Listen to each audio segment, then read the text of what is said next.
안녕하세요. 일밖에 모르고 살았던 40대 남자입니다. 저는 세무사예요. 부모님은 시골에서 작게 농사를 지으셨는데 어릴 적 집안 형편이 썩 넉넉한 편은 아니었기에 전 어릴 때부터 사회적으로 성공하고 싶은 욕구가 컸습니다. 때문에 학창 시절엔 죽어라 공부만 했고 좋은 대학을 나와 피나는 노력 끝에 세무사 시험에도 합격했죠. 그 뒤로도 법인에 들어가 열심히 일을 배우다 경력과 인맥을 쌓아 마침내 세무사 사무소를 직접 개업했어요. 그렇게 앞만 보고 달리다 보니 어느덧 제 나이는 30대 끝자락이 되어 있더라고요. 때문에 저는 일찌감치 매형과 결혼해 아들 둘을 낳고 살던 누나와 달리 그때까지 제대로 된 연애도 몇 번 못 해봤을 뿐 아니라 결혼은 근처에도 가지 못했습니다. 그러다 뒤늦게 만난 여자와 결혼을 준비한 적이 있었는데요.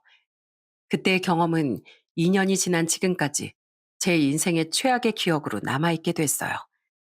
그 소름 돋고 치가 떨리던 경험에 대해 지금부터 이야기를 시작해 보겠습니다. 사무소를 개업한 지 1년가량 됐을 무렵 저는 예비 아내를 만나게 됐어요.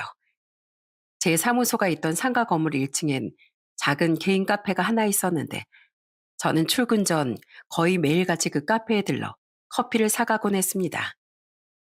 저는 아메리카노보다 핸드드립 커피를 굉장히 좋아했는데 그 카페 사장님이 내려주시던 드립커피가 맛이 좋았거든요.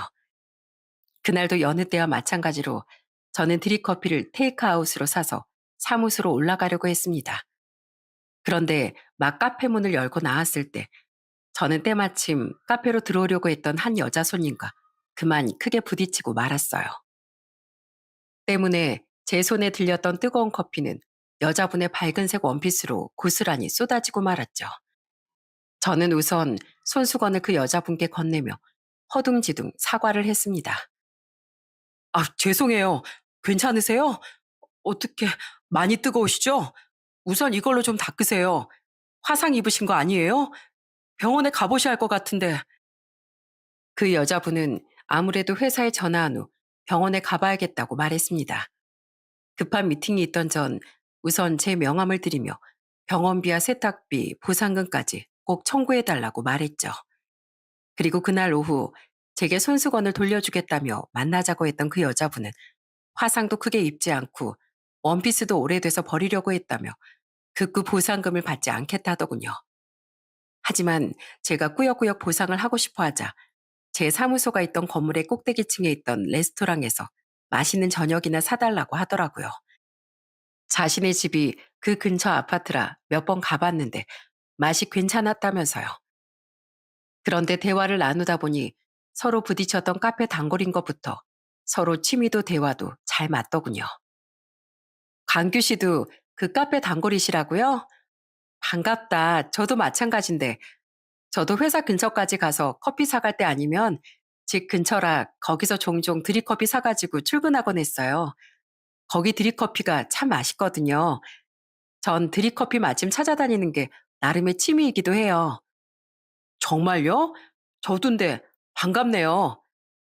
중소기업 가장으로 일한다던 2살 어린 주연 씨는 대화를 할수록 통하는 부분이 많았습니다.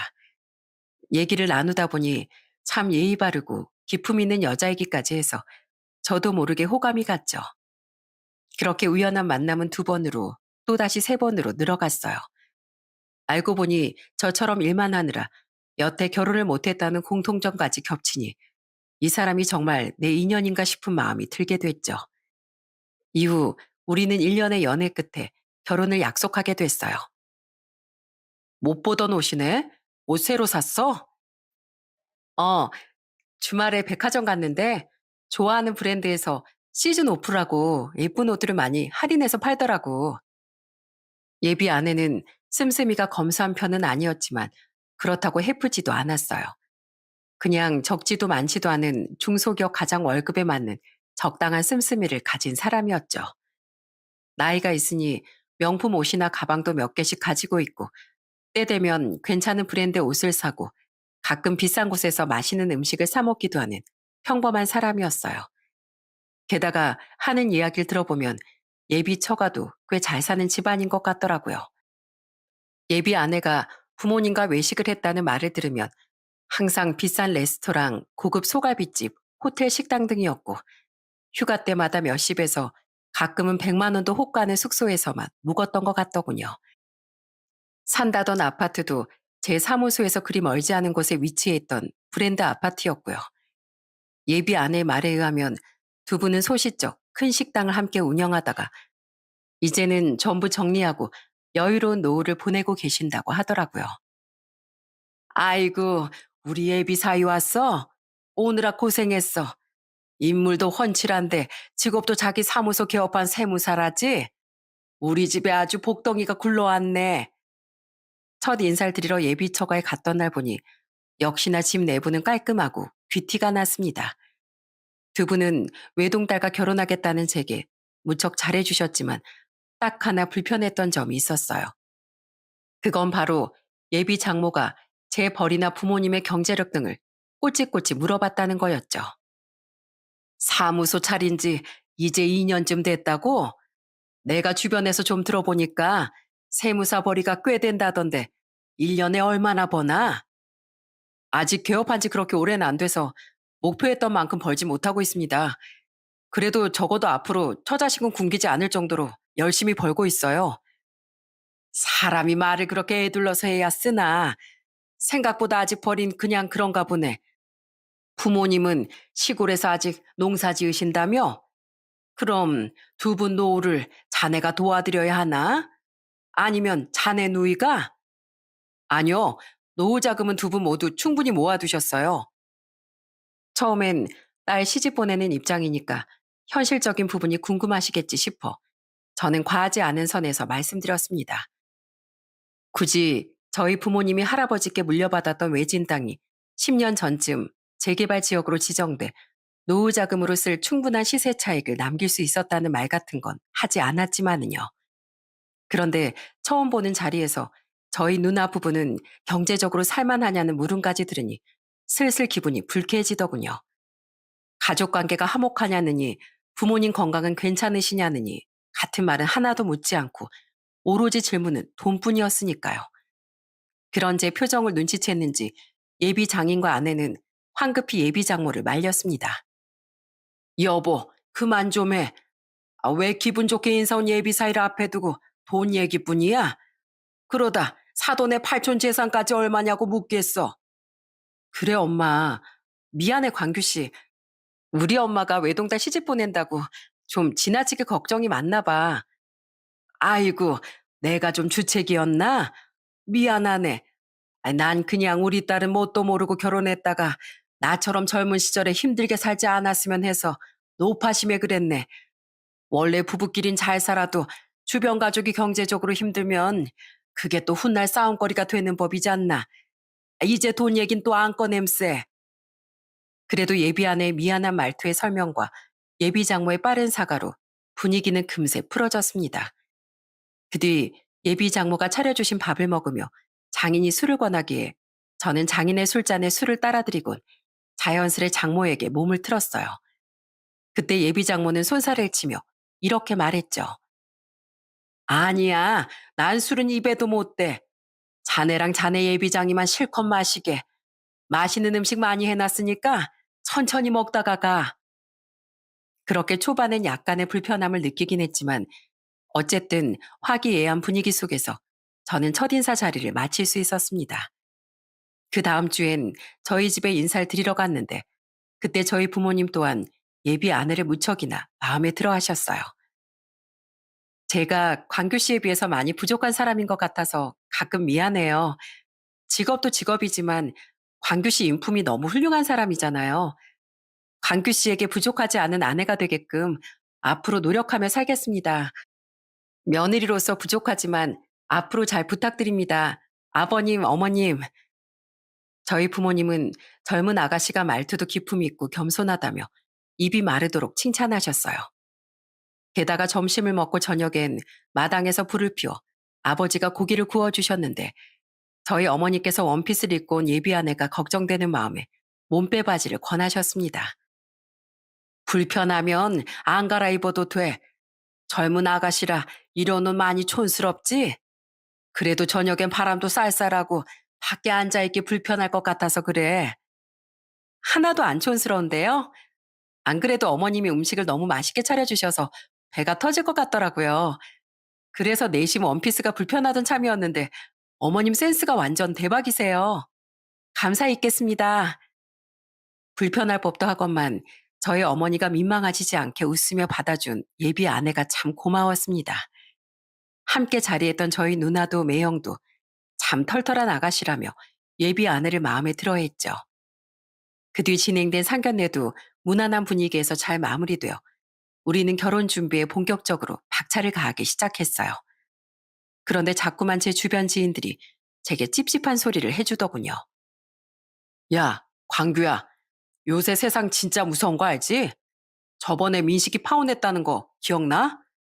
여자가 직업도 속이고 알고 보니까 모은 돈은커녕 빚만 한가득이어서 기겁을 하고 민석이 결혼식 한 달 전에 파혼했었잖아. 맞아 임마. 그리고 민석이 아니어도 요새 뉴스 보면 이상한 사람들 진짜 많잖아. 조심해서 손해볼 건 없으니까 혹시 애비 재수 씨 무슨 과거가 없나 혼인관계 증명서 상세 내역이라도 좀 떼봐. 불편한 말 꺼내는 건 잠깐이지만 자칫 잘못했다간 나중에 크게 고생한다. 실제로 저는 주변에 사기 결혼 피해자들을 2명 정도 알고 있었어요. 한 명은 다행히 결혼 직전에 모든 사실을 알고 파혼했었지만 또 다른 지인이었던 한 형님은 결혼 후 몇 년 뒤에 뒤통수를 맞았다는 사실을 알고 기나긴 소송 때문에 고생해야 했죠. 그 와중에 지인들의 끊임없는 조언을 들으니 저도 신중해서 나쁠 건 없다 싶더군요. 하도 요새 세상이 흉흉하니까요. 저는 예비 아내에게 이유를 솔직히 말하며 조심스레 결혼 전 서로 확인 서류를 교환하는 게 어떠냐고 물었습니다. 그때 예비 아내는 흔쾌히 웃으며 알았다고 대답해줬죠. 나 못 믿어? 알았어. 하긴 주변에 그런 피해자들이 있었으면 충분히 신중해질 법도 하지. 난 광규 씨 이해해. 우리는 그때 이혼 경력이 없음을 보여주려고 혼인관계 증명서를 교환했고 가족관계 증명서와 건강검진 서류까지 전부 떼서 서로에게 보여줬습니다. 그뿐 아니라 예비 아내는 자진해서 채무가 없는지 확인시켜 주겠다며 신용정보 확인서, 금융정보 확인서까지 전부 보여주더라고요. 심지어 범죄 경력 회보서까지 확인시켜 주며 전과가 없는 것까지 확실히 했죠. 깜짝 놀란 전 제 서류들도 모두 떼어서 예비 아내에게 보여줬어요. 예비 아내를 의심하는 것 같아 요구할 때 불편하긴 했지만 그래도 예비 아내가 아무런 문제 없이 깨끗한 사람이라는 걸 직접 확인하게 되니 그제야 정말로 마음이 놓이더군요. 이제 됐지? 나 이제 광규 씨 아내 될 자격 충분한 거지? 자격은 무슨, 괜히 널 믿지 못한 모습 보인 것 같아서 미안해. 그리고 나 이해하고 이렇게까지 확인시켜줘서 고마워. 저는 인상 한번 찌푸리지 않고 저를 이해해준 예비 아내에게 고마우면서도 미안했어요. 때문에 앞으로 제가 정말 더 잘하고 살겠다고 다짐 또 다짐했죠. 그런데 며칠 뒤 예비 장모에게서 전화가 걸려오더군요. 자네, 우리 주연이한테 결혼 전에 서류들 죄다 떼어서 확인시켜 달라고 했다며? 사람 그렇게 안 받네만 나 좀 서운하네. 죄송합니다, 어머님. 제 주변에 결혼 관련 피해자들도 있고 세상이 워낙 흉흉하다 보니까 제가 신중하게 행동한다는 게 어머니께 서운함을 드렸네요. 그래, 좀 마음이 상하긴 했네. 나도 나지만 우리 주연이가 내심 집에 와서 얼마나 속상했는 줄 아나? 자네 앞에선 티 안 냈지? 그게 우리 딸이 다 속이 워낙에 깊어서 그런 거야. 그렇게 믿음이 없어서야 나중에 결혼해서 평생 어떻게 함께 살겠나. 됐고, 뭐 이미 다 지나간 일이니 더 아무 말 않겠네. 다만 이번 일로 주연이 마음에 작은 상처가 생긴 모양이니 깜짝 선물이라도 해줘서 마음을 좀 풀어주는 게 어떻겠나. 그래야 먼 훗날에도 서운함 때문에 가슴에 앙금이 남질 않지.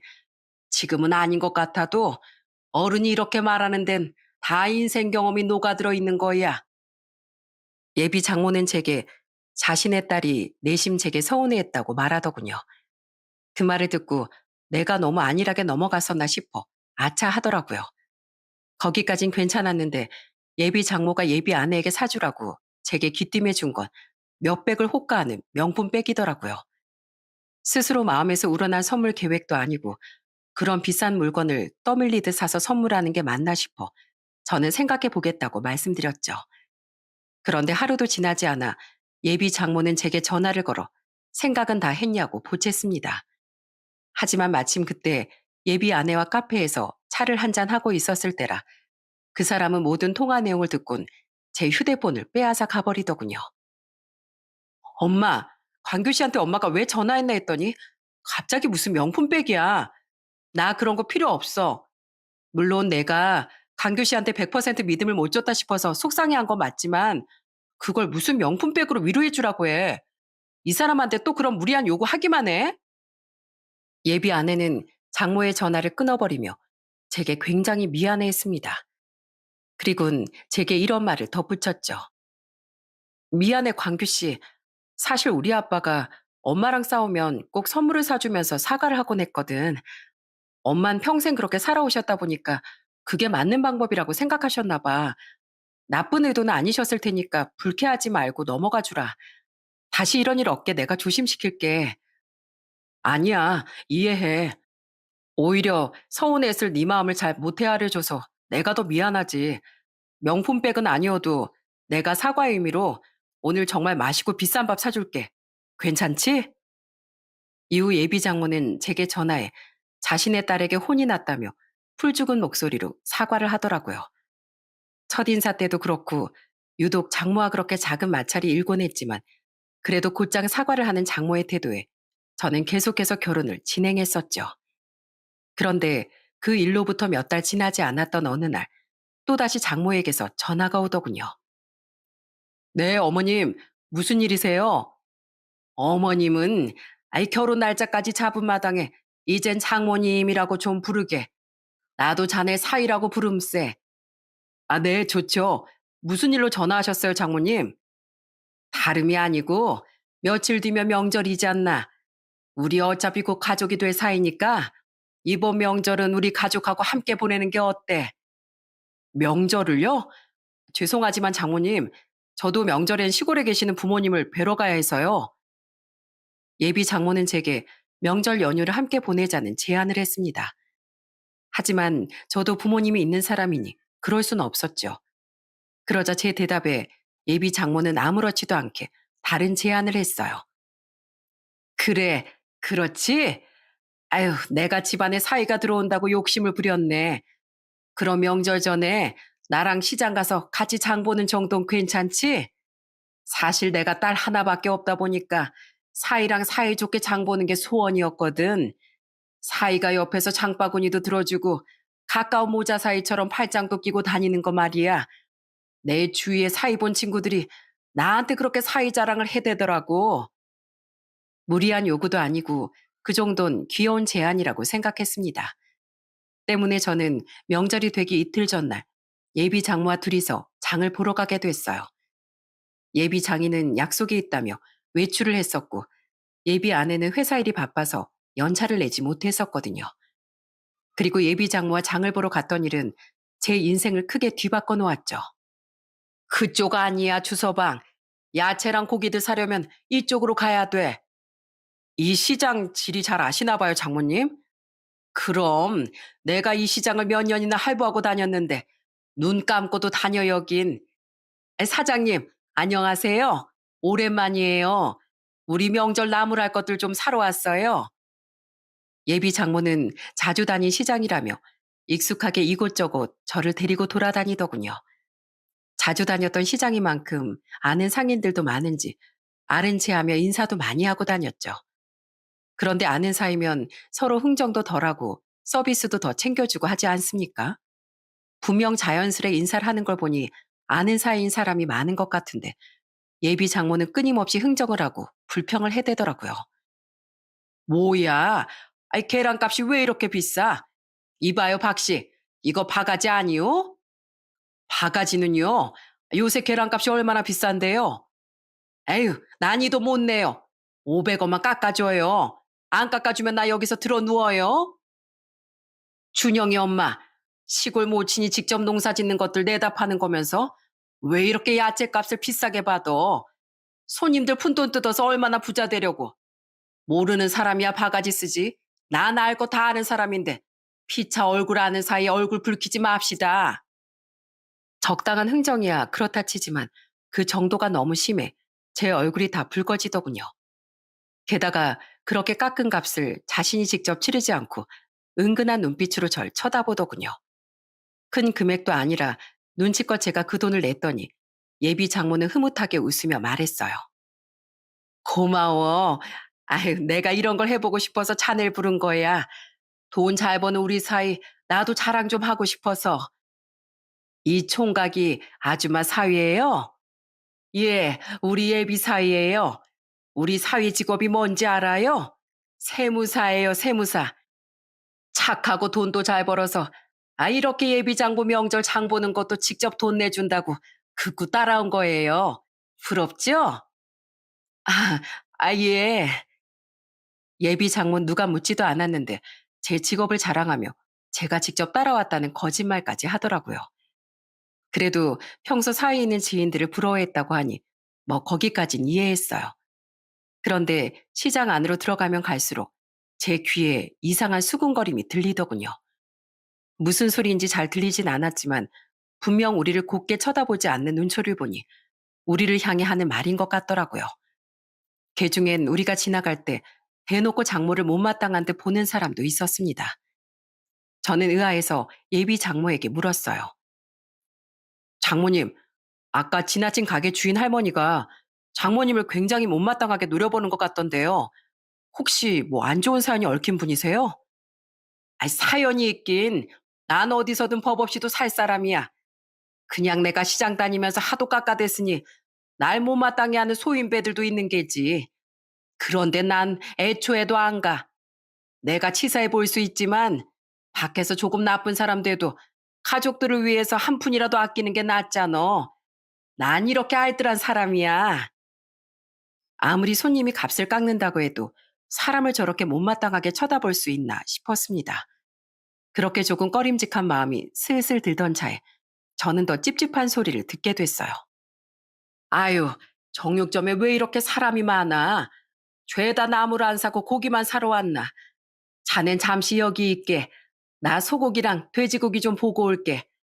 이건 그냥 내 돈으로 살 테니까 여기서 기다려. 저는 딱히 입구가 없이 뚫려있는 정육점 앞에서 멀뚱멀뚱 예비 장모를 기다리고 있었습니다. 그런데 정육점 옆과 옆옆 가게 주인인 듯한 아주머니 둘이 제 쪽을 보며 수군대고 있더군요.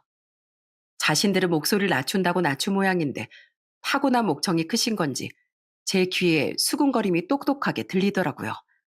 그리고 그 대화 내용은 굉장히 찝찝하기 그지없었습니다.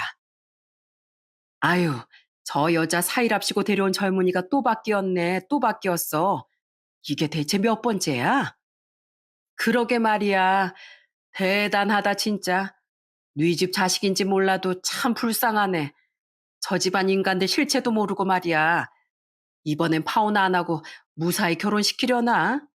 하긴, 결혼해봤자 이번에 며칠이나 가겠어. 놀란 제가 쳐다보자 아주머니들은 저와 눈이 마주치기 바쁘게 고개를 다른 쪽으로 돌려버리더군요. 티나게 아무렇지 않은 척 휘파람까지 부는 모습이 분명 저를 향한 말인 것 같았습니다. 이게 무슨 말인가 싶어 다가가서 물어보려는데 마침 고기를 사온 예비 장모가 저를 부르더군요. 주서방, 가세. 아유, 요새 고기에 무슨 금태를 두른 건지 더럽게 비싸네 진짜. 이제 장 볼 건 다 봤으니까 우리 집에 가서 주연이 퇴근할 때까지 기다렸다가 밥 먹고 가게. 내가 고기 맛있게 구워줄 테니까. 그런 말을 들었다고 무턱대고 예비 장인 장모나 예비 아내에게 캐묻기도 어렵더군요. 때문에 저는 예비 처가에 장 본 것들을 실어 날라드린 후 찝찝한 상태로 예비 아내가 퇴근한 뒤 함께 저녁을 먹는 내내 밥이 코로 들어가는지 입으로 들어가는지 모르는 상태였어요. 그 뒤로 집에 돌아와서 잠을 청하는데도 싸한 느낌이 가시질 않아 잠도 제대로 이루지 못했죠. 아무리 그때 상황을 떠올리고 떠올려도 그 아주머니들은 분명 저와 장모를 보고 말을 한 게 틀림없는 것 같았어요. 아무래도 안 되겠다 싶어 저는 다음날 시장으로 그 아주머니들을 다시 찾아갔습니다. 항상 두 분이서 수다를 떠는 게 일상이셨던 건지 그날도 두 분은 꼭 붙어서 잡담을 나누고 계시더군요. 저, 안녕하세요. 아주머니들, 말씀 좀 여쭈려고 하는데요. 뭔 말씀? 시장길 물어보려고? 그런데 전날 잠깐만 봐선지 두 분은 저를 못 알아보는 것 같더군요. 저는 그분들에게 제가 어제 들은 이야기를 말씀드리며 아무래도 두 분이 저와 제 예비 처가에 대해 아시는 것 같아 여쭤보려 찾아왔다고 말했습니다. 그러자 그제야 두 분은 전날 저를 본 일을 기억하곤 당황한 표정을 지으시더라고요. 그걸 들었어? 아이고, 우리 입이 주책이지, 주책이야. 쉿, 조용히 해. 이봐, 총각. 우린 그쪽 보고 한 말이 아니고 드라마 얘기한 거야. 오해 말어. 아닌 거 다 알아요. 안 그래도 시장을 활보하는 내내 다른 상인분들이 우리를 보고 수군대는 것 같고 대놓고 제 예비 장모님을 째려보는 분도 계셔서 이상했었어요. 어찌 보면 제가 두 분 자식이나 못해도 조카뻘은 되는 사람인데 불쌍한 조카 한 명 도와준다 생각하시고 말씀 좀 해주세요. 제 예비 처가가 대체 어떤 집이길래 그런 말씀을 하신 거예요? 제가 대체 몇 번째냐는 말은 또 무슨 말씀이시고요? 저는 제 예비 아내가 30대 초반 이후로 남자를 만난 적도 없다고 알고 있는데요.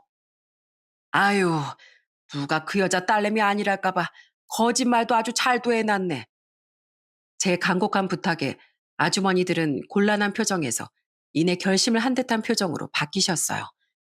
그리고 이어진 두 분의 엄청난 폭로에 저는 그만 입을 틀어막고 말았어요. 그쪽 예비 장모라는 사람하고 그 남편이 이 시장에서 아주 오래도록 순대국밥집을 운영했던 건 알아? 아니요. 그냥 큰 식당을 했다고만 들었는데요. 크긴 무슨 안에 테이블이 3개 겨우 들어갈 정도로 좁아 터졌었는데 게다가 식재료 관리를 어떻게 하는 건지 음식에서 누린내가 하도 나서 시장 상인들은 아무리 배가 고파도 그 집 가서 먹지도 않았어. 그렇게 장사가 안 되니 그 가게 바깥 양반은 맨날 친구 만난다 경마한다 밖으로 쏘다니고 여편네 혼자 장사를 했지. 그런데 음식 장사하는 사람이 혼자 식당 테이블에 앉아서 술을 어찌나 매일같이 마셔대는지 몰라. 술을요? 분명 술은 입에도 못 댄다고 하셨는데 혹시 다른 사람을 착각하신 거 아닐까요? 두 분이 아는 분 성함이 김옥자 선자 맞으세요? 맞지 그럼. 그 볼에나 큰 사마귀를 어떻게 있겠어. 술을 못 먹긴 아주 그 여자 알코올 중독자였어. 그냥 얌전히 술만 먹었으면 다행이게. 맨날 술에 취해가지고 시장 바닥 돌아다니면서 멀쩡히 장사하고 있는 가게 물건 죄다 뒤집어 엎고 아무도 자기한테 말도 안 시켰는데 자기 무시하냐고 욕설 내뱉고 아휴 술버릇이 정말 가관이었지. 그 여자 때문에 시장에 하루도 조용할 날이 없었어. 맞아, 맞아. 그뿐이게 그 여자 부부가 시장 상인들한테 식재료를 납품받았었거든. 근데 허구나 식재료값 안 주고 버팅기고 돈 없다고 몇몇 상인들한테 큰 돈을 꿔갔다가 갚지도 않았어. 때려 죽여도 나올 돈이 없다면서 아주 부부가 쌍으로 배째라식으로 나오면서 큰 소리를 쳐대더라고. 그 집 딸도 지 엄마 닮아서 얼마나 못돼 처먹었는지 알아? 사람들이 밀린 식재료값 달라 돈 갚으라 식당에 몇 번이나 쳐들어갔을 때 그 딸내미도 식당에 있던 적이 몇 번 있었거든. 그런데 자기 부모뻘 되는 상인들한테 거지들이 얼마나 궁상맞게 사면 그딴 몇 푼에 여기까지 와서 행패 부리냐고 아주 쌍욕을 해댔다네. 형님, 난 그거 그 앞에서 구경하다가 직접 들었수. 젊은 처자가 어찌나 신랄하게 욕을 해대는지 듣는 나까지 오금이 저리더라고. 이 이야기를 듣는데 정말 믿기지가 않았습니다. 제가 정말 알고 있던 사람들의 이야기가 맞는 건지 혹시 몰래카메라인지 싶을 정도로 그들의 실체는 엄청났죠. 결국 예비 장인 장모는 시장 상인들에게 단죄 소송까지 당하곤 거의 쫓겨나듯 그 시장에서 몇 년 전 장사를 접었다더군요. 하지만 그 이야기가 끝이 아니었어요. 그리고 그 여자 딸이 남잘 몇 년 동안 안 만났었다고? 아이고, 지나가던 똥개가 웃겠네. 그 여자 부부가 이 시장에서 퇴출되기 전에 그 집 딸 이미 한 번 갔다 왔었어. 시장 사람들한테 피해란 피해는 다 입히면서 무슨 자신감인지 청첩장까지 돌려댄 통에 그나마 미운정으로 결혼식장에 참석한 사람도 셋이나 있어. 네? 하, 하지만 분명 혼인신고했던 기록은 없었는데요. 혼인신고는 안 했대.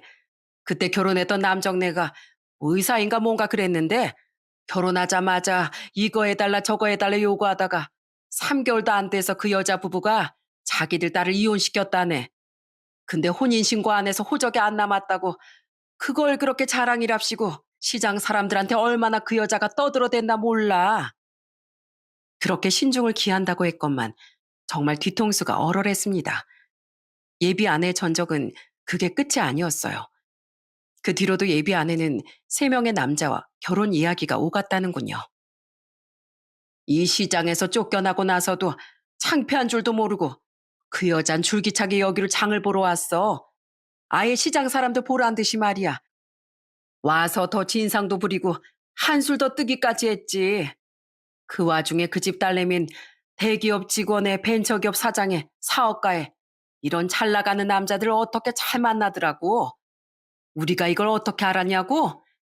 그 여자가 자기를 쫓아낸 시장 사람들한테 보란 듯이 뻐기고 싶었는지 아이고 예비 사이만 생겼다 하면 시장에 데리고 와서 같이 장 보는 척하면서 엄청나게 자랑을 해댔거든. 얼마 안 가서 파혼했는지 다시 똑같은 남자를 데려오는 일은 없었지만 말이야. 잘난 게 얼마나 없으면 매번 예비 사위 직업을 가지고. 아무튼 총각, 우리가 아는 건 여기까지인데 우리 말이 안 믿기거든. 더 뒷조사 좀 해봐. 그리고 늦기 전에 얼른 그 집에서 탈출해요. 충격 그 자체였습니다. 아주머니들의 말이 사실이라면 완전히 사기꾼 집안이 따로 없었죠. 아주머니들의 말을 믿지 않은 건 아니었지만 그래도 자세히 알아봐야겠다 싶어 저는 사람을 써서 뒷조사를 해봤어요. 명절 기간 내내 예비 아내와는 연락을 하는 둥 마는 둥 하며 정말 엇것 같은 시간이 지나갔습니다. 저는 명절 연휴가 끝난 지 이틀 뒤 드디어 의뢰했던 뒷조사에 대한 결과를 받을 수 있었어요.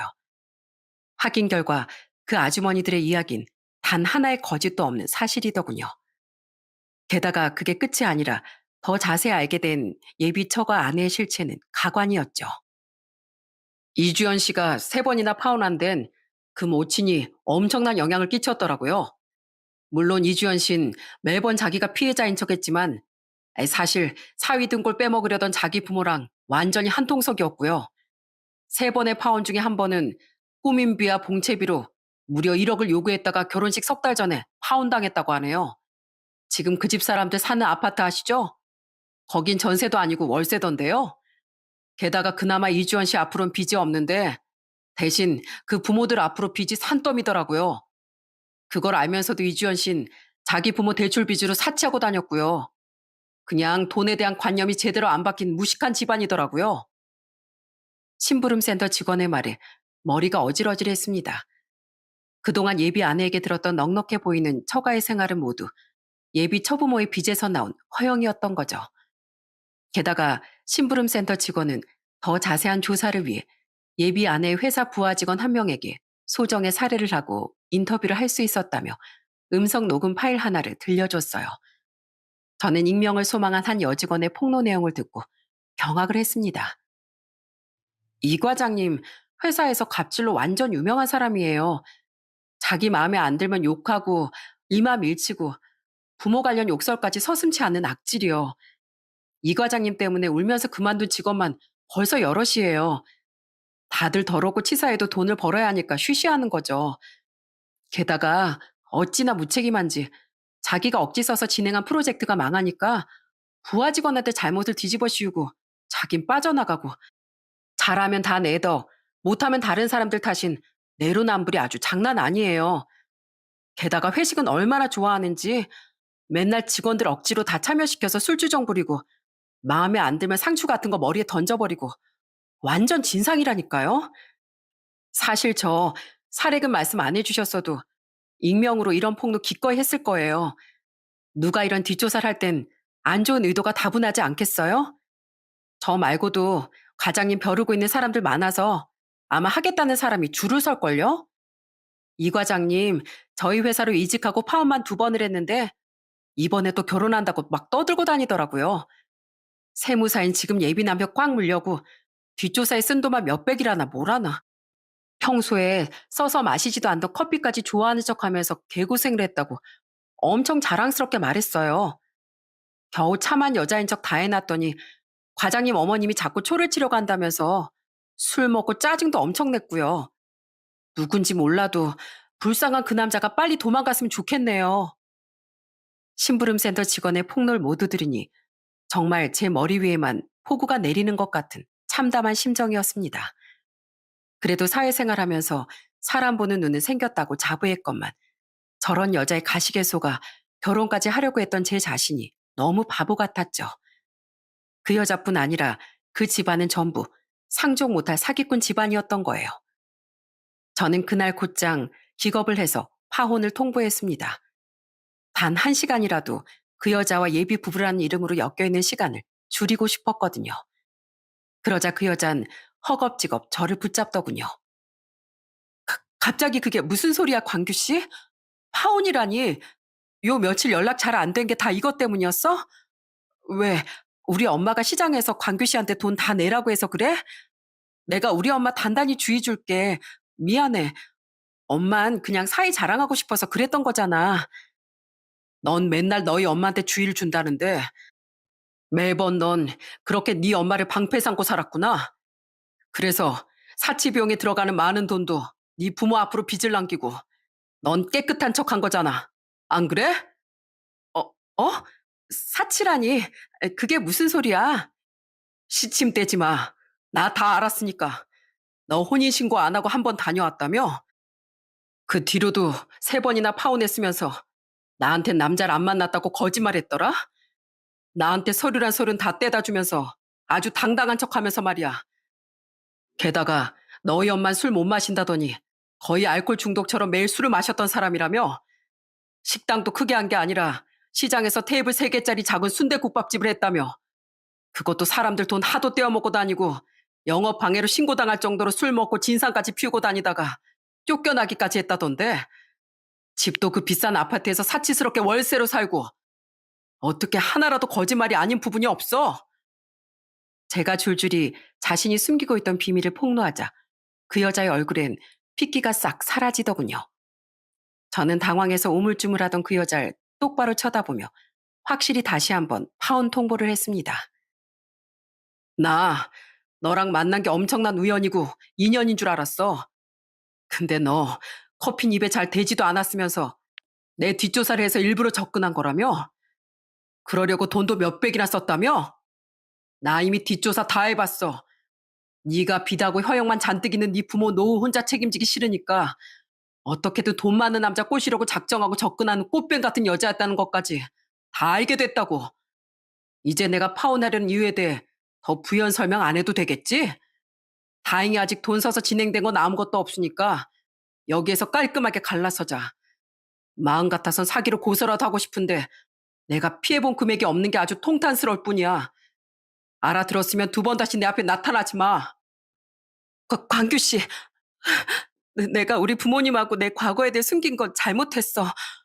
근데 그건 과거일 뿐이잖아. 그래, 처음 시작은 내가 작정하고 접근한 거 맞아. 근데 나도 워낙 사는 게 팍팍하니까 그랬던 거지. 나도 처음부터 나쁜 사람은 아니었어. 게다가 나 지금은 광규 씨에 대한 마음 전부 진심이야.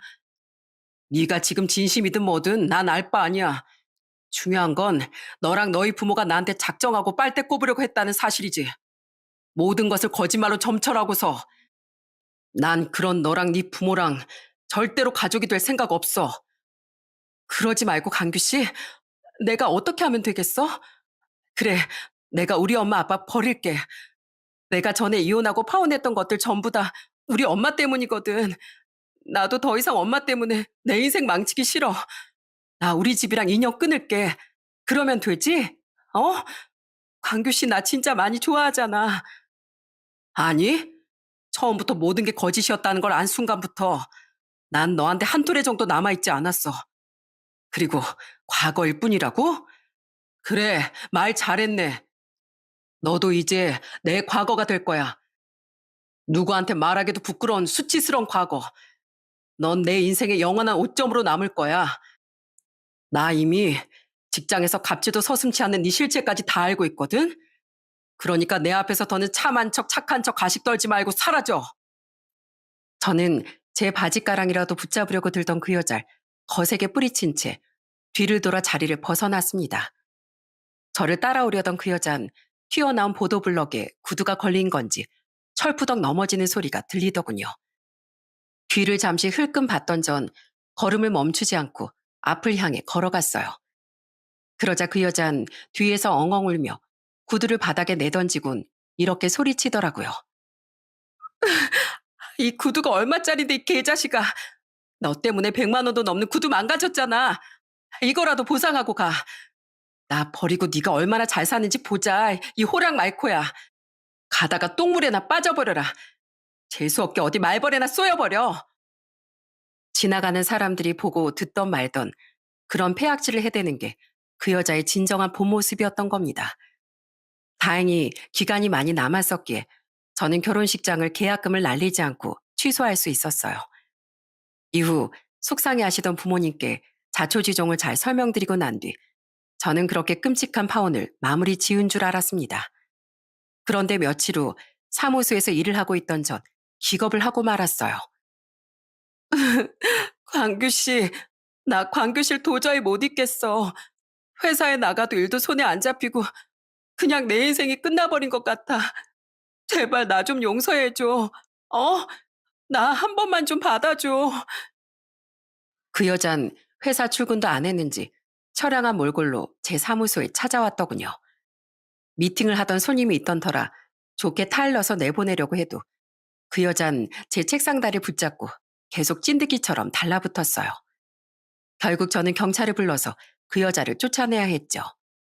그러자 그날 오후 예비 장모였던 아줌마가 제가 자신의 전화를 받지 않자 다른 번호로 전화해 난리를 치더라고요. 자네, 그렇게 속물 같은 사람이었나? 아, 그래. 우리 딸 이혼도 하고 파혼도 좀 했네. 나랑 우리 영감은 빚뿐이면서도 돈 좀 밝히는 주책들이야. 근데 그게 뭐? 자네가 진짜 좋아한 건 우리 딸 내면이 아니었나? 우리 딸을 속물이라고 내쫓기 전에 아닌 척하지만 사실은 누구보다 계산적인 자네 스스로를 돌아보게. 자네도 우리가 돈 없고 가난해서 지금 파혼한 거 아닌가? 좋아할 진정한 내면조차 없는 사람인데 제가 빈 껍데기를 왜 좋아해야 합니까? 게다가 스스로 노력할 생각은 않고 남에게만 빌붙어서 잘 살아보려고 하는 사람들을 제가 자원봉사자도 아닌데 왜 결혼까지 해서 보살펴야 되죠? 참 염치도 없고 뻔뻔도 하시네요. 그리고 확실히 말씀드릴게요. 저는 돈이 아니라 진실이 가난한 아줌마네 집안에 정이 떨어진 겁니다. 헨젤과 그레텔의 과자로 지은 집도 아니고 거짓으로 지어진 그쪽 집안에 저는 괜히 발들여서 인생 망칠 생각 추워도 없네요. 제발 부탁인데요. 앞으로 엄한 남의 집 자식 등골 빨아먹을 생각하지 말고 새 식구끼리만 오순도순 뭉쳐서 빚더미 앉든 말든 사이좋게 사세요. 이 번호도 누구 번호인지 모르겠지만 차단합니다. 저는 그 집 식구들 모두의 번호를 차단한 뒤 그 뒤로 한동안 모르는 번호 전화는 받지 않았어요. 다행히 업무용 휴대폰 한 대가 따로 있어 일에 지장은 가지 않을 수 있었거든요. 그렇게 그 지겨운 인연이 마무리되나 싶었는데 그로부터 한 달 뒤쯤 저는 그 거머리들을 또 마주해야 했습니다. 야, 이 똥물에 튀겨 먹을 놈아. 나 버리고 잘 먹고 잘 살고 있냐? 엄마, 여기야, 여기. 차, 세무사 사무소라는데도 뭐 별 볼 일 없구만. 사무실도 코딱지만한 게. 야, 주강규. 너 얼굴 좋아 보인다. 동네 사람들, 여기 이놈이 말이죠? 결혼을 코앞에 앞둔 자기 예비 신불 하루 만에 내팽개쳐버린 파렴치 아닙니다. 이런 놈이 여러분의 세금 문제를 잘 해결하긴 하겠어요? 뒤에서 몇 푼 안 떼먹으면 그걸로 다행이지. 에이, 쥐며느리 똥오줌 같은 놈. 말미잘 각질 같은 못된 놈. 두 모녀는 또 대낮부터 술이 만취해선 제 사무소를 찾아왔던 거예요. 듣던 대로 그 아줌마는 엄청난 술 진상이었는데 처음 보는 만취한 그 딸 또한 지지 않는 개 진상이더군요. 졸지에 쥐며느리 똥오줌, 본 적도 없는 말미잘 각질이 되어버린 전 한숨을 쉬며 또다시 경찰을 불렀습니다. 다행히 그땐 사무소에 아무런 고객도 없어 망정이지 하마터면 큰 망신을 당할 뻔했죠. 야, 너 우리 무시하냐? 왜 사람이 와서 떠드는데 한마디 대꾸도 안 해? 이봐요, 경찰 양반. 저거 모욕죄 아닙니까? 네, 그냥 저기 사장님께선 대꾸할 가치가 없어서 아무 말씀 안 하시는 거고요. 모욕죄 아니고 두 분이 지금 영업 방해죄를 저지르고 계시네요. 서로 같이 가시죠. 저는 술 취한 인간들과 무슨 말을 하나 싶어 그들의 말에 한마디도 대꾸하지 않았어요. 하지만 이대로 그냥 두면 앞으로 제 인생에 계속 걸림돌이 될 것 같아 저는 그들을 영업 방해와 명예훼손으로 고소해버렸어요. 고소장을 받은 후에야 제 전 예비 아내는 차단당한 자신의 번호 대신 다른 번호로 전화해 한 번만 봐달라고 사정사정을 하더군요. 싫어. 여기서 내가 봐주면 너랑 네 엄만 다른 데 가서도 또 이런 진상을 부릴 거 아니야. 이렇게 법의 처벌을 받아봐야 정신 차리고 두 번 다시 못 그러지. 나 건드리면 이렇게 안 참는 사람이니까 진짜로 너나 너희 가족이나 두 번 다시 내 앞에 나타나지 마. 전화도 걸지 말고. 저는 끝까지 합의해주지 않았고 결국 두 모녀는 벌금형을 받게 됐습니다. 그 뒤론 정말로 저를 건드리면 안 되겠다 싶었는지 파혼 후 2년이 지난 지금껏 저를 한 번도 찾아오지 않더라고요. 이후 저는 제게 모든 진실을 알려줬던 시장 아주머니 두 분을 찾아가 소정의 사례도 하며 끔찍했던 파혼 소동을 정말로 마무리 짓게 됐죠. 그 뒤 아파트 월세집에서 이사를 갔는지 어쨌는지 예비 아내였던 그 여자와 식구들 모두 사무소 근처에서 본 적은 한 번도 없었습니다. 물론 소식조차 알지 못하고 알고 싶지도 않고요. 그런 인간들이 앞으로 잘 먹고 잘 살 거라고 생각진 않아요. 언젠간 형편에 안 맞는 소비를 못 이기고 빚더미에 깔아 뭉개지거나 남에게 끊임없이 피해를 입히다가 무서운 법의 형벌을 받고 세상 사람 모두에게 외면받을 거라고 생각합니다. 하마터면 그런 시궁장 같은 집안에 함께 끌려갈 뻔했다고 생각하니 가끔은 지금까지도 식은땀이 나곤 해요. 그때 일이 트라우마가 되어 전 앞으로도 한동안은 결혼 생각은 없이 전처럼 일에만 집중하고 사람을 멀리하면서 살아갈 것 같네요. 물론 주위에 저처럼 사기 결혼을 당했던 사람들은 소수일 뿐 평범하게 만나 평범하고 행복하게 살아가는 부부들이 훨씬 많습니다. 그런 당연한 행복을 누리고 있는 그들을 보면 요즘엔 부러운 마음도 밀려오곤 해요. 왜 나에겐 저런 평범한 행복이 아닌 사기꾼이 접근해 왔을까 싶어 서글퍼지기도 하고요.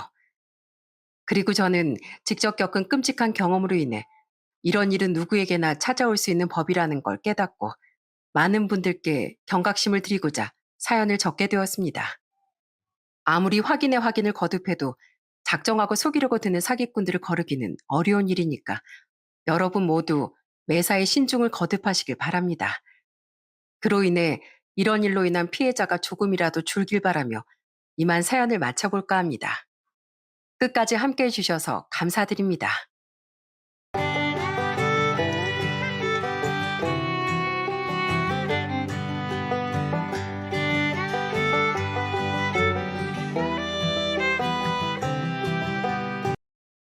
안녕하세요. 저는 제 아들의 생명을 갉아먹고 있던 악마 같은 인간을 내쫓아버린 70대 여자입니다. 생각하기도 싫은 그 끔찍한 인간은 바로 제 며느리였는데요. 착해 보이던 그 가면 뒤에 얼마나 시커먼 속이 숨어 있었는지 지금도 그 생각만 하면 정말 치가 떨립니다. 그럼 그 못된 인간으로 인해 벌어졌던 일들에 대해 한번 얘기해 보도록 하겠습니다.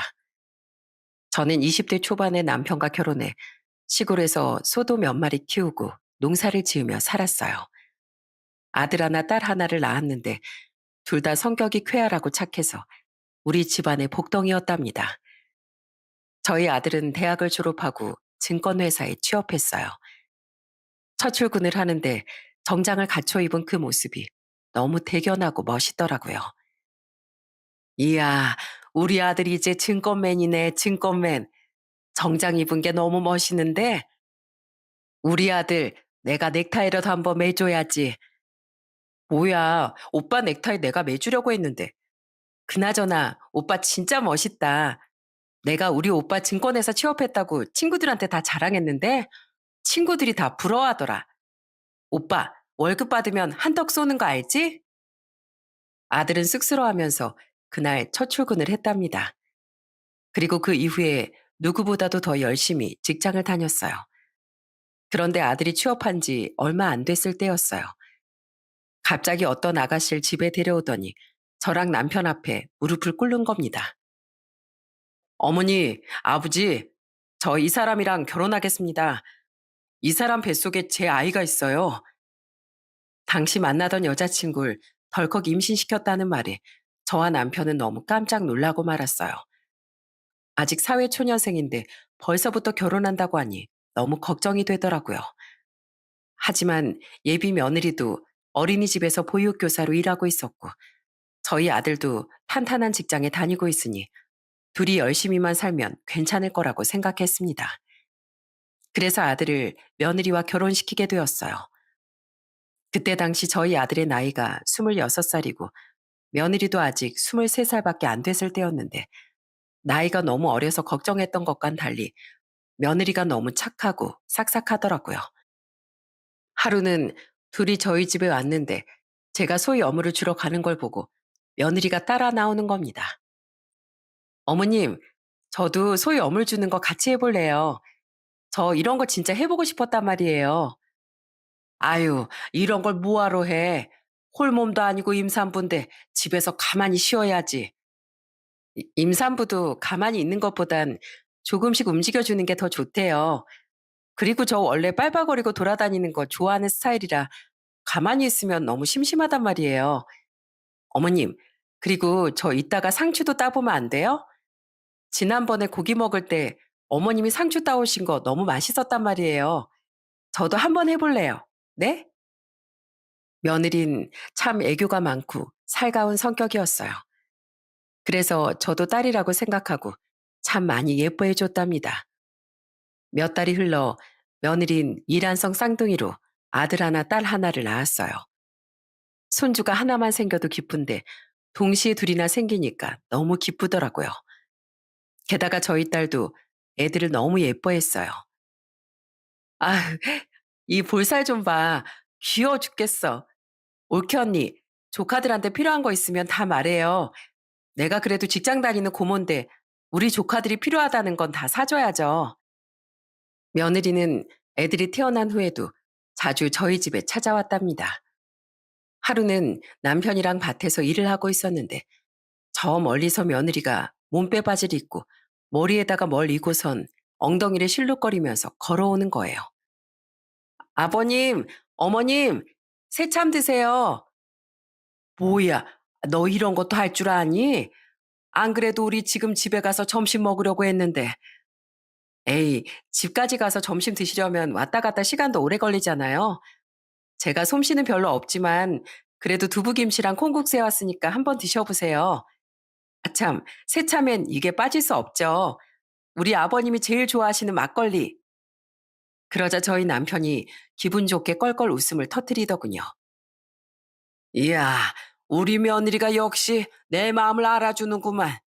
우리 시골 사람들은 힘들게 반일하다가도 막걸리 한 잔이면 피로가 싹 풀리는 거거든.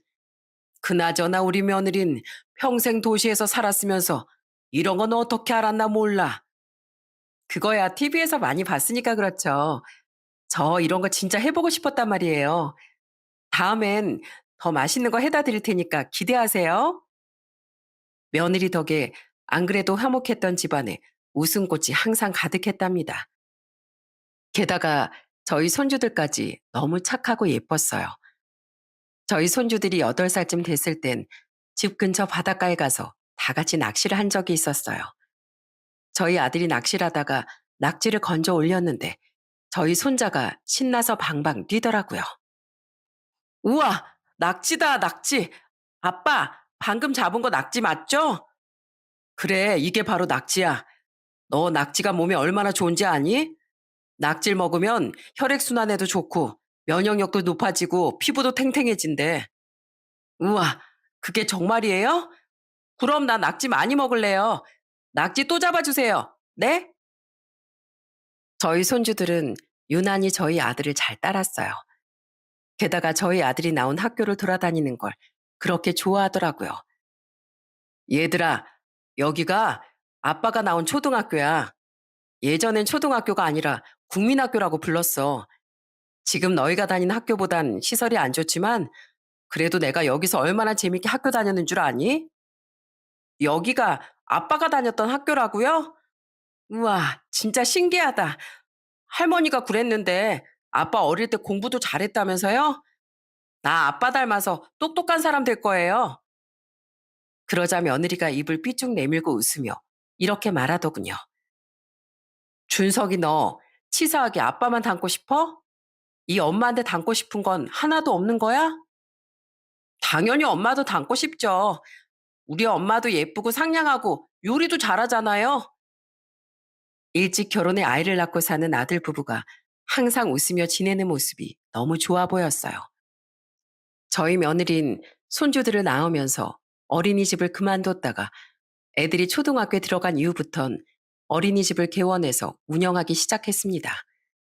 며느린 일을 하면서도 저희 부부를 무척이나 챙겼어요.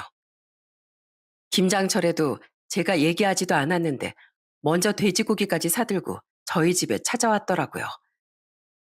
어머님, 설마 저 빼고 김장하려고 하신 거 아니죠? 자고로 김장은 가족끼리 다 같이 하고 수육까지 삶아서 먹어야 제맛이잖아요. 어머님, 저 옷 갈아입고 올 테니까 저 올 때까지 먼저 시작하지 마세요. 아시겠죠? 그렇게 며느리와 같이 깔깔 웃으며 김장도 재미있게 하고 수육도 맛있게 삶았답니다. 며느리는 수육 한 조각에 방금 한 김장김치를 돌돌 말아 제 입에 넣어주더군요. 어머님이 오늘 김장에 1등 공신이시니까 제일 먼저 드셔보세요. 아, 어때요? 맛있어요? 아유, 말해 뭐해. 얼른 너도 한 입 먹어봐라. 너야말로 1등 공신이잖니. 에이, 그건 안 되죠. 아버님도 아직 안 드셨는데 제가 어떻게 먼저 먹어요? 자, 이번엔 아버님, 아, 그날 저희 집안엔 한참이나 깔깔거리는 웃음소리가 멈추지 않았답니다. 며느린 저희 딸이 결혼할 때도 자기가 먼저 결혼해 봤다면서 이것저것 많이 도와주더라고요. 아가씨, 웨딩 촬영할 때 옆에서 도와줄 사람 필요하죠? 그때 제가 같이 가서 도와줄게요. 내가 결혼을 먼저 해보니까 웨딩드레스 입고 움직이는 게 쉽지 않아서 옆에서 짐도 챙겨주고 간식도 입에 하나씩 넣어줄 사람이 필요하더라고요. 어머, 올케 언니, 너무 고마워요. 안 그래도 제 친구들한테 부탁해봤는데 다들 그날 시간이 안 된다고 해서 걱정이 많았거든요. 역시 우리 올케 언니가 최고예요.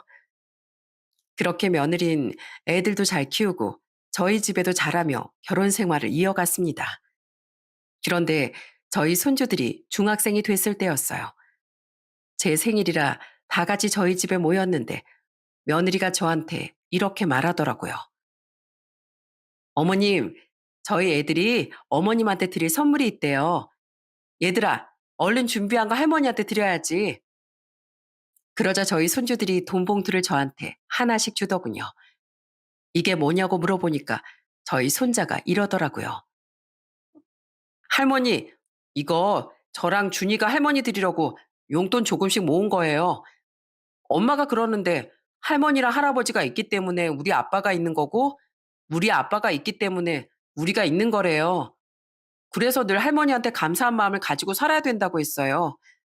할머니, 생신 너무 축하드려요. 저희가 나중에 커서 이것보다 더 좋은 선물 많이 드릴게요. 아이고, 어쩜 이리도 마음이 예쁠꼬. 애미야, 네가 자식들을 정말 잘 키웠구나. 애들이 널 닮아서 아주 천사가 따로 없어. 저는 싹싹한 며느리와 착하고 예쁜 손주들 덕분에 하루하루 행복을 느끼며 지냈답니다. 그런데 계속 그렇게 행복한 일들만 있었으면 얼마나 좋았을까요? 저희 손주들이 고등학교 3학년이 되었을 때 생각지도 못한 불행이 찾아오고 말았습니다. 하루는 아들이 집에 내려왔는데 살도 좀 빠져 보이는 것 같고 입맛이 없다면서 밥도 깨작깨작 먹는 거예요. 게다가 안색도 너무 안 좋아 보이더군요. 정남아, 너 혹시 황달 아니니? 얼굴도 그렇고 눈알도 약간 누리끼리한 게 황달기가 있는 것 같은데. 아, 요즘에 술을 많이 마시고 피곤해서 그런가 봐요. 예전엔 일 때문에 술 많이 마시고 다녀도 괜찮았는데 저도 이제 나이를 먹어서 그런가 좀 버겁네요. 아휴, 아무리 일이 중요해도 그렇지 술 좀 줄여야 되는 거 아니야? 너 그러다가 몸 망가지면 어떡하려고 그래? 이 정도는 괜찮아요. 우리 애들 나중에 결혼도 시키려면 돈 벌 수 있을 때 많이 벌어놔야죠. 하지만 아들은 그 이후에도 계속 상태가 별로 안 좋아 보였어요. 그래서 저는 그럴 때마다 아들에게 병원 좀 가보라고 얘기를 했답니다. 그런데 하루는 유난히 꿈자리가 사나운 날이었어요. 갑자기 저녁 때 아들한테서 전화가 왔는데 아들이 울먹거리는 목소리로 이러는 겁니다. 어머니, 식사하셨어요? 그래. 먹었다. 근데 너 목소리가 왜 그래? 혹시 무슨 일 있니? 그런데 아들은 아무 말도 없이 조용히 흐느끼기만 하더군요. 너 지금 우냐? 너 울어? 무슨 일이야? 도대체 무슨 일인데 그래? 그러자 아들은 서럽게 울면서 저한테 이러더군요. 어머니, 저 병원에 갔는데 몸이 많이 안 좋대요. 간경화 말기래요. 뭐? 간경화 말기? 아니, 그게 도대체 무슨 소리야? 우리 집에 나랑 너희 애비랑 둘 다 건강한데 네가 무슨 간경화야? 제가 일하면서 술을 너무 많이 마셔서 그런가 봐요. 일단 회사 얘기하고 당분간은 치료에 집중하려고요. 어머니 말씀대로 평소에 제가 몸 관리를 잘했어야 했는데 어머니 말씀을 안 들어서 이렇게 된 건가 봐요. 죄송해요, 어머니. 저는 아들이 간경화 말기라는 사실에 큰 충격을 받고 말았습니다. 어릴 때부터 워낙 몸이 튼튼했던 애라 이런 병에 걸릴 거라곤 상상도 못 했거든요. 그 이후에 전 종종 서울에 올라가 아들이랑 같이 병원도 가고 이것저것 챙겨줬습니다. 집이 멀어 자주 가지 못했지만 그래도 며느리가 옆에서 잘 돌봐줄 거라고 믿었어요. 그래서 전 며느리에게 전화해 이렇게 말했습니다. 혜미야, 네가 고생이 많다. 내가 네 계좌로 500만 원 보냈는데 이걸로 우리 아들한테 음식도 좀 잘해주고 네가 옆에서 잘 보살펴줬으면 좋겠구나. 애미인 내가 곁에 있어주지 못해 미안했는데 너라도 옆에 있어주니 참 다행이구나. 어머님, 걱정하지 마세요. 제가 그이 옆에서 잘 지킬게요. 꼭 나아서 다시 건강해질 수 있도록 제가 정말 노력할게요. 며느린 자기가 옆에서 잘 돌보겠다며 엉엉 울더군요. 저는 며느리한테 저희 아들 잘 부탁한다고 몇 번이나 당부했어요. 그런데 그날 그렇게 보내준 500만 원이 발단이 될 줄은 꿈에도 몰랐습니다. 그 일이 있고 나서 한 달도 안 됐을 때였어요. 갑자기 며느리한테서 연락이 온 거예요. 어머님, 저 이런 말씀 드려도 될지 모르겠는데 이번에 저희 오빠가 몸이 크게 다쳐서 병원비가 많이 필요하거든요. 어머님도 아시겠지만 저희 오빠네가 되게 힘들게 살잖아요. 혹시 어머님이 3천만 원만 빌려주시면 안 될까요? 뭐? 3천만 원을? 솔직히 그 얘기를 들었을 땐 여태까지 3천만 원도 안 모으고 뭐 했냐는 소리를 하고 싶었어요. 하지만 며느리가 제 아들을 옆에서 보살피느라 고생하고 있는데 괜히 물어보면 기분이 상할까봐 물어보지도 않았습니다. 그런데 며느린 저한테 이렇게 얘기하더라고요. 저희가 대출이라도 받으려면 받을 순 있는데 그럼 대출이자도 나가고 그렇잖아요. 그러니까 어머님이 좀 빌려주시면 안 될까요? 제가 올해 안에 꼭 갚아드릴게요. 그래, 대출이자 내느라 생돈 나가는 것보단 대출이자 아낀 비용으로 우리 아들 병원비하고 약값 하는 게 낫지. 그래, 내가 그 돈 보내주마. 그나저나 우리 아들도 저렇게 누워있고 너희 오빠도 사고로 누워있다니. 네가 참 마음이 아프겠구나. 어쩔 수 없죠. 이게 다 제가 감당해야 될 운명인가 봐요. 어머님, 정말 감사해요. 제가 올해 안에 갚는다는 약속 꼭 지킬게요. 그런데 며느린 저한테 3천만 원을 빌려간 지 얼마 안 돼. 또 저한테 연락해서 이러더라고요. 어머님, 저희 애들 이번에 대학 들어가는데 등록금이랑 이것저것 돈 나갈 때가 좀 많네요. 쌍둥이라 그런지 뭐든지 다 두 배로 들어가서 너무 힘들어요. 돈 달라는 말을 대놓고 하진 않았지만 누가 들어도 그건 돈을 달라는 부탁이었습니다. 그래서 저는 며느리에게 이렇게 얘기했어요. 그래, 애들 등록금이 얼만데 그거 우리가 내주마. 손주들 대학 간다는데 내가 그 정도는 해줘야지. 사실 며느리가 갑자기 자꾸 돈 얘기를 하니까 좀 당황스럽긴 했어요. 그런데 저도 눈치는 있는 편이라 며느리가 이런저런 핑계를 대곤 있지만 아무래도 저한테 말 못할 무슨 사정이 있는 것 같다는 생각이 들더군요. 그래도 며느리가 그동안 우리한테 했던 것도 있고 우리 아들 바로 옆에서 돌보고 있는 사람이기 때문에 전 그냥 알아도 모르는 척하고 그 돈을 보냈습니다. 우리 며느리 같은 사람이라면 충분히 그럴 만한 사정이 있다고 생각했으니까요. 그런 모습들이 아니었다면 제가 뭐하러 바보같이 그런 돈을 보냈겠어요? 그 이후 저희 손주들은 대학에 들어갔는데 용돈을 직접 벌어서 쓴다면서 둘 다 아르바이트를 한다고 하더라고요. 아르바이트 때문에 맨날 밤늦게 집에 들어온다는데 그 모습이 너무 기특하고 예뻤어요. 그런데 하루는 아들이 너무 걱정돼서 아들한테 영상통화를 건 적이 있었어요. 그런데 아들이 컵라면 국물에 밥을 말아 먹고 있는 거예요. 정남이 너 지금 컵라면 먹고 있는 거니? 아픈 애가 무슨 컵라면이야. 이럴 때일수록 더 잘 챙겨 먹어야지. 애미가 밥도 안 챙겨줘? 애들 엄만 오늘 주말이라 약속 있어서 잠깐 나갔어요. 그리고 컵라면은 제가 먹고 싶어서 먹는 거예요.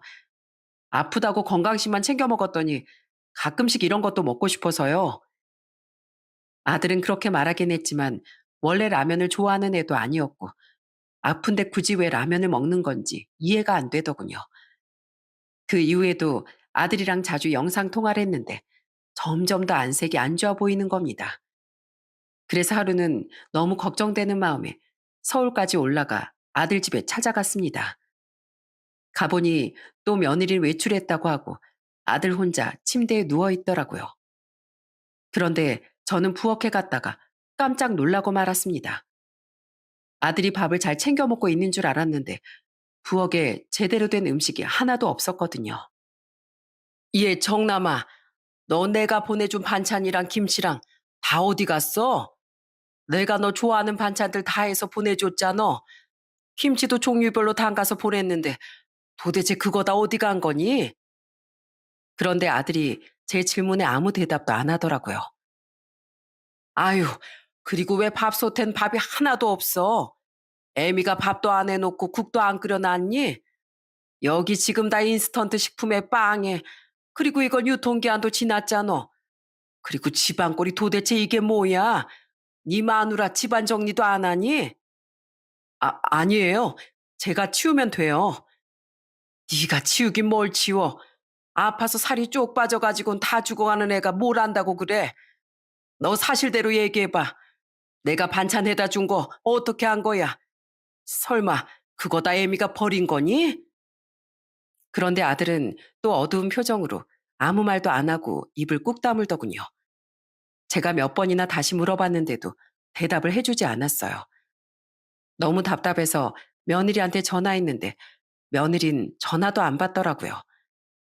저는 그날 난장판이 되어 있는 집안을 치우고선 아들 집을 나왔습니다. 그리고 서울에 살고 있는 딸한테 연락해 오늘 있었던 일에 대해 이야기를 했어요. 예, 정혜야. 아무래도 이건 뭔가 있는 것 같다. 내가 아무리 물어봐도 정남이 걔가 입을 꾹 다물고 대답을 안 한다니까. 내가 오늘 가보니까 아주 집안이 난리도 아니야. 청소도 안 하는지 거실은 먼지 투성이고 주방은 아주 쓰레기장인데다가 분리수거도 하나도 안 했더라고. 게다가 내가 준 반찬들은 다 버린 것 같더라. 무슨 일이 있는 건지 말이라도 해주면 좋겠는데 말을 안 해주니까 아주 답답해 죽겠어. 아이고, 이걸 어떻게 하면 좋니? 엄마, 엄마 말 들어보니까 진짜 뭔가 있는 것 같은데요. 오빠가 말을 안 해주면 우리가 나서서 증거라도 잡아야 되지 않겠어요? 요새 집안에 소형 카메라 같은 거 다는 사람들도 있다고 하더라고요. 우리도 그거 달아서 무슨 일이 있는 건지 한번 관찰 좀 해봐요. 뭐? 그런 것도 다 있어? 그런데 카메라면 나중에 들키는 거 아니냐? 엄마, 요즘에 나오는 소형 카메라는 단추보다도 더 작아요. 의심도 못하니까 걱정하지 마세요. 그날 저는 딸과 함께 용산 전자상가에 가서 소형 카메라를 같이 구입했습니다. 그리고 아들 집으로 가서 아들이 자는 틈에 소형 카메라를 거실에 설치했어요. 그리고 아들한테 반찬이라도 해주려고 시장 봐서 요리를 하고 있었는데 현관문에서 띠리링 소리가 나더니 며느리가 집 안에 들어오더라고요. 예, 너 지금 어디 갔다 오니? 내가 전화를 몇 통이나 했는데 전화도 받질 않고. 아, 어머님, 갑자기 여긴 왜 오셨어요? 저 오늘 친정에 일이 있어서 잠깐 갔다 왔어요. 너 여기 좀 앉아봐라. 너 혹시 내가 준 김치랑 반찬들 다 버렸니? 냉장고 열어보니까 하나도 없던데 다 버린 거냐고? 아, 그게 그이도 안 먹는 것 같고 애들도 안 먹는 것 같길래요. 그런다고 반찬을 버려? 그리고 오늘 보니까 밥솥에 밥도 하나도 없던데 너 지금까지 우리 아들 뭐 먹이고 있었던 거야? 맨날 배달 음식이랑 인스턴트 음식만 먹이고 있었니? 저번에 보니까 몸도 안 좋은 애가 컵라면에 찬밥을 말아서 먹고 있더만. 그땐 라면이 먹고 싶어서 그런 줄 알았는데 이제 보니 네가 밥을 제대로 안 챙겨준 거 아니니? 그런데 며느린 술 냄새까지 풍기면서 뻔뻔한 얼굴로 이렇게 말을 하더군요. 참나, 그이가 그래요? 제가 그랬다고 어머님한테 일러 바쳤어요? 뭐? 일러 바쳐? 너 지금 그런 소리가 입에서 나오니? 그나저나 너 우리 아들이 여태까지 매달 월급 갖다 준 돈 다 어떻게 했어? 내가 그때는 너 기분 나쁠까봐 얘기 안 했는데 지금 보니까 너한테 물어봐야겠다. 너 도대체 우리 아들이 번 돈은 다 어디다가 썼길래 나한테 두 번이나 돈을 빌려달라고 했어? 어머님, 지금 그거 따지려고 오신 거예요? 쌍둥이 키우려면 돈이 얼마나 많이 필요한 줄 아세요? 어머님도 애들 키워봐서 아시잖아요. 그이가 벌어다 주는 돈은 당연히 애들 키우는데 다 썼죠. 그래서 지금 돈 없어서 우리 아들한테 라면을 먹이는 게냐? 그래서 저렇게 아픈 애한테 아무것도 신경 안 쓰는 거야? 난 그래도 네가 우리 아들 옆에서 잘 챙겨줄 줄 알았다. 그런데 너 눈이 있으면 좀 봐라. 내 아들이 밥도 제대로 못 먹고 힘없이 누워가지고 허구한 날 울고만 있는 것 같더라. 그래도 네가 마누라인데 기본적인 건 챙겨줘야 되는 거 아니니? 허구한 날 밖에 싸돌아다니기만 하고 도대체 네 남편한테 신경 쓰는 게 뭐야? 주말마다 맨날 외출했다고 그러더니 오늘은 아예 술까지 먹고 이 시간에 들어와? 어머님, 저도 힘들어서 그래요. 저는 술도 마시면 안 돼요? 뭐라고? 예, 너 도저히 안 되겠다. 너 당장 우리 아들 월급 통장 좀 갖고 와봐라. 내가 확인 좀 해봐야겠어. 우리 아들이 그래도 잘 나가는 증권맨이라 연봉도 많이 받았을 텐데 그걸 애 두 명 키우느라 다 썼다는 게 도저히 납득이 안 된다. 그 많은 돈 다 어디로 썼는지 내가 확인해야겠으니까 당장 갖고 와보라고. 참나, 어머님이 뭔데요? 진짜 웃기고 있네. 어머님, 저 사람 와이프예요. 그러니까 선 넘지 마세요. 저희 집 살림은 제가 알아서 하는 거라고요. 왜 어머님이 월급 통장을 깔아말 하시는데요? 이럴 거면 가세요. 저희 집에서 나가시라고요. 뻔뻔하게 나오는 며느리의 모습에 너무 기가 막히더라고요. 그런데 그때 옆에서 듣고 있던 저희 딸이 며느리한테 이렇게 말하더군요. 옳게, 어른한테 말이 너무 심한 거 아니에요? 아무리 술을 많이 먹었어도 그렇지 기본적인 예의라는 게 있어야 될 거 아니에요. 술 마시면서 예의까지 밥 말아 먹었어요? 이봐요, 아가씨. 아가씨가 뭔데 참견이에요? 왜 어머님이랑 쌍으로 나한테 난리냐고요? 아우, 짜증나 죽겠으니까 얼른 가세요. 아휴, 엄마, 그냥 가자. 뭐하러 이런 대우 받으면서 여기에 있어?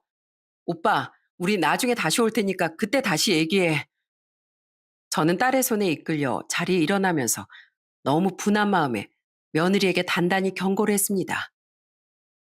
혜미 너, 오늘 일 절대 그냥 못 넘어간다.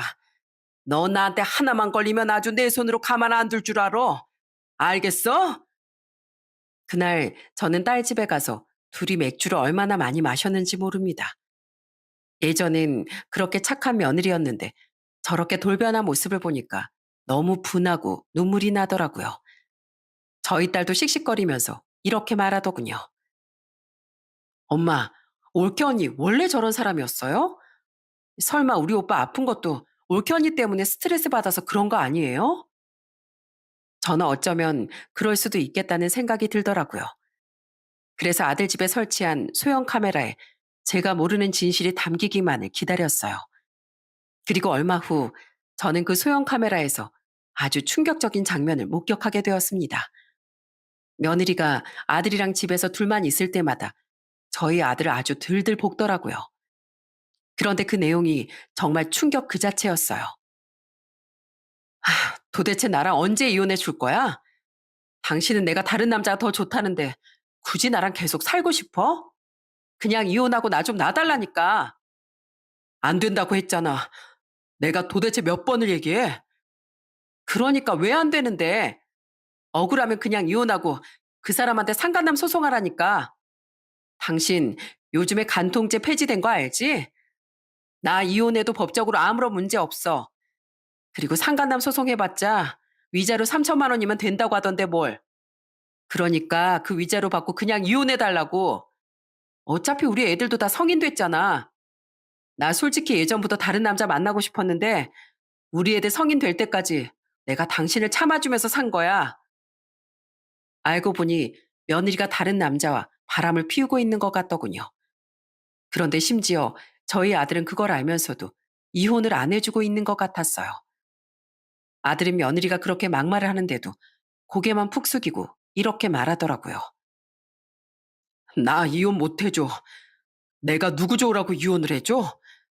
우리 이혼하면 우리 애들이 받을 상처는 생각도 안 해? 나 우리 애들한테 절대 그런 씻을 수 없는 상처 주고 싶지 않아. 애들이 슬퍼할까봐 나 강경한 말기라는 것도 얘기 안 하고 그냥 간이 조금 안 좋아서 쉬고 있는 거라고 얘기했는데 당신이 바람 피워서 이혼한다는 충격적인 얘기를 어떻게 해? 난 절대 그렇게 못해. 그러니까 그 남자가 그렇게 좋으면 그냥 둘이 상간남 상간녀로 그렇게 살아. 알았어? 아무래도 아들은 지금 많이 아프다는 것도 손주들한테 비밀로 하는 것 같더군요.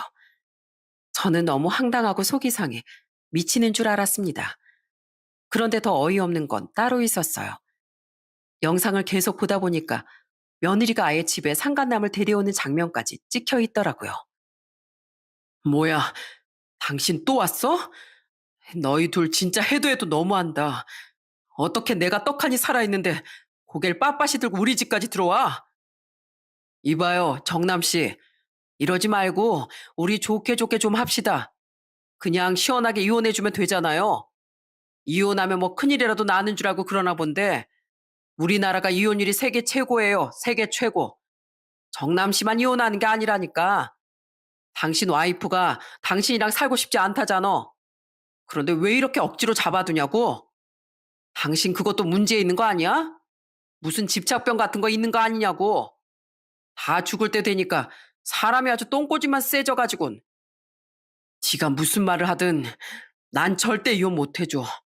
내가 죽는 한이 있어도 절대 못 해준다고. 이혼 소리가 우리 애들한테 들어가면 애들이 얼마나 상처받을지 생각도 안 해? 당신도 한때는 가정이 있었다며. 눈에 넣어도 아프지 않을 애들이 당신한테도 있을 거 아니야. 아, 그래서 뭐 어쩌라고?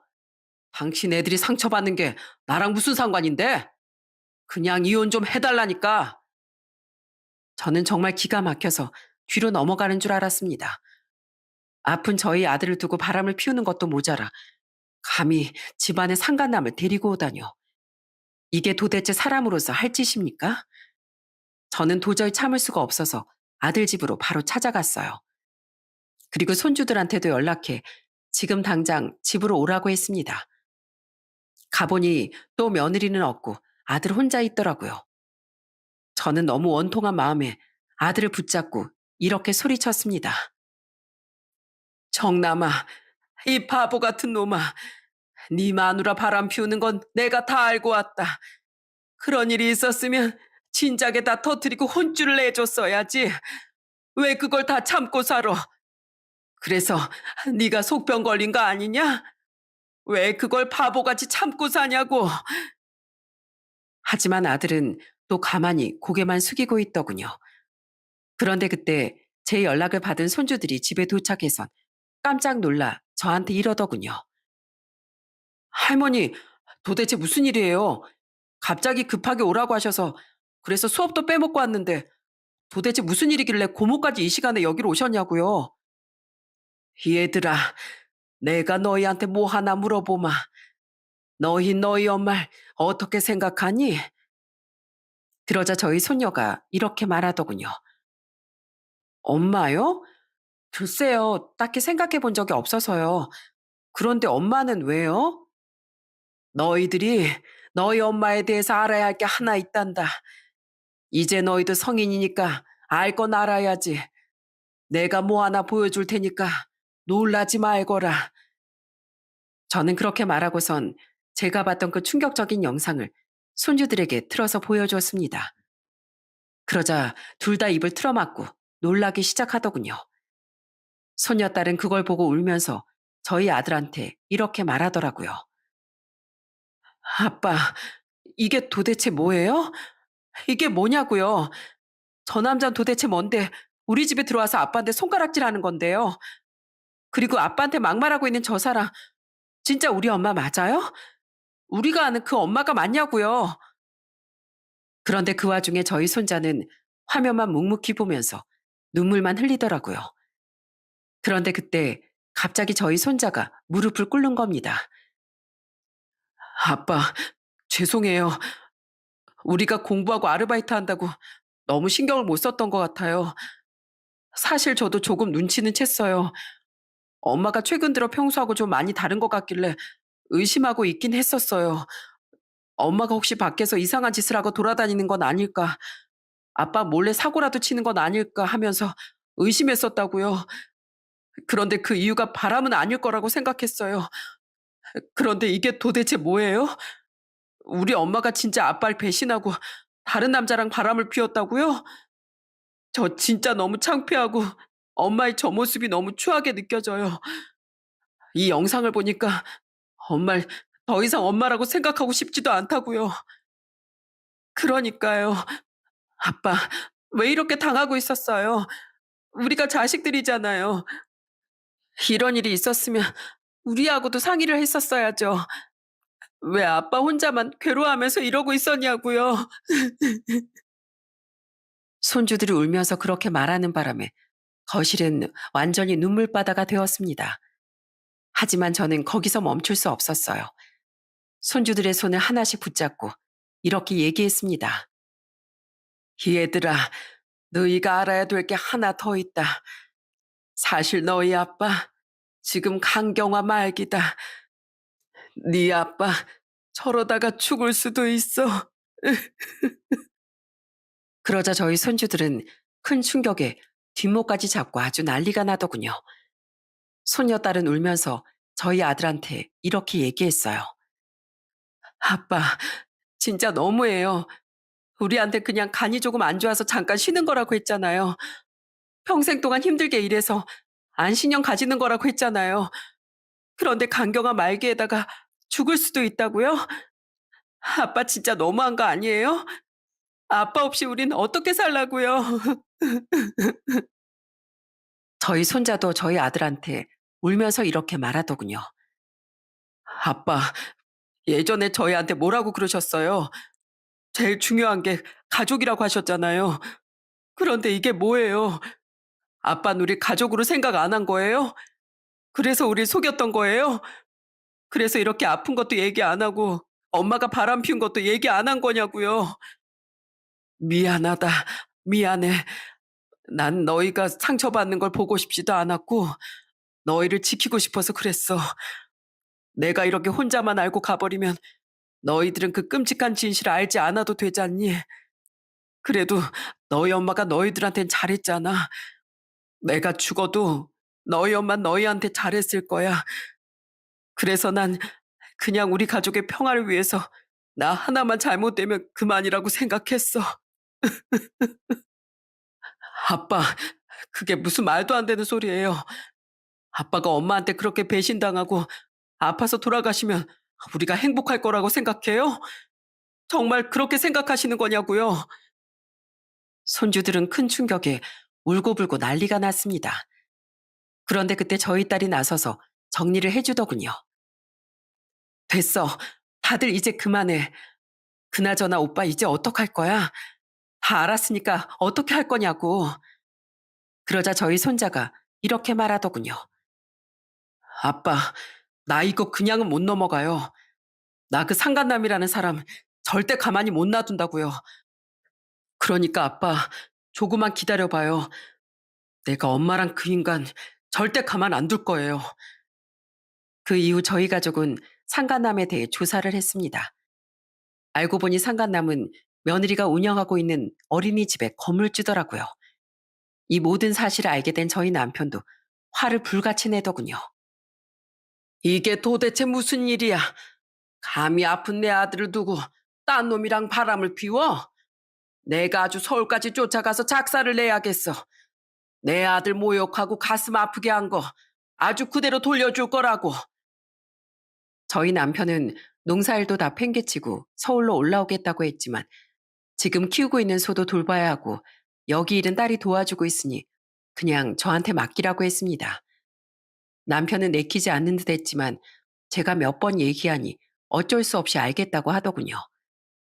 그 후 저희 손녀딸은 집에서 아픈 저희 아들을 보살피고 손자는 혼자 어린이집 앞에서 피켓을 들고 1인 시위를 시작했어요.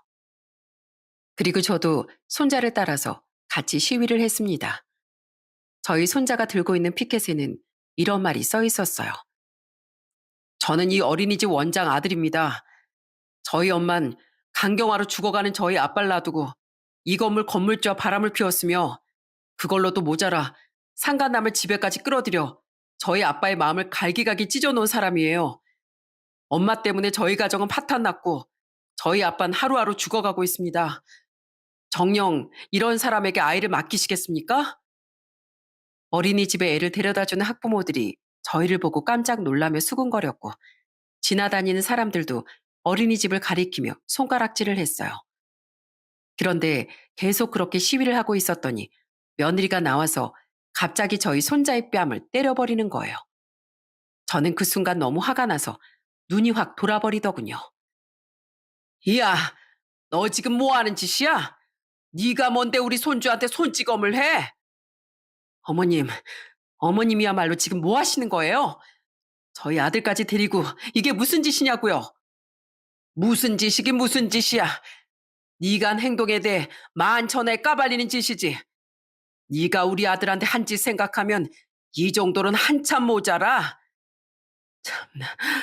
그러게 내가 이혼해 달라고 할 때 이혼했으면 되는 거였는데 그 인간은 왜 이혼을 안 해가지고 이 사단을 만드나 몰라. 됐고 저 이거 경찰한테 신고했거든요. 그러니까 경찰 오기 전에 얼른 가세요. 하지만 저와 손주는 경찰에 신고하든지 말든지 신경도 안 쓰고 계속 시위를 이어나갔습니다.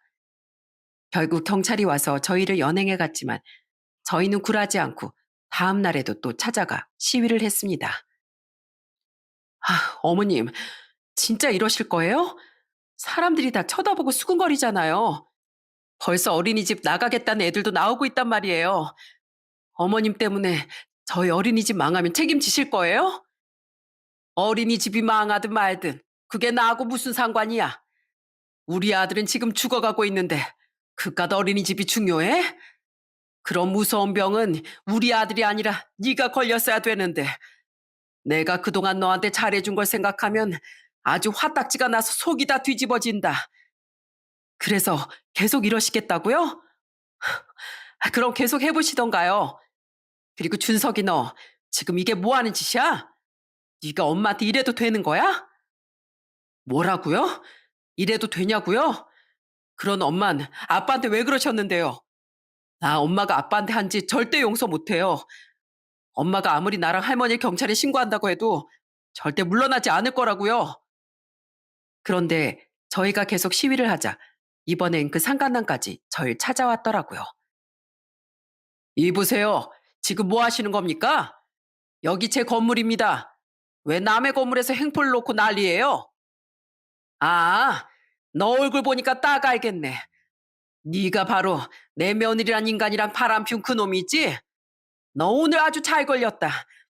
네가 감히 내 아들 집에 찾아가서 내 아들 가슴에 불을 질러?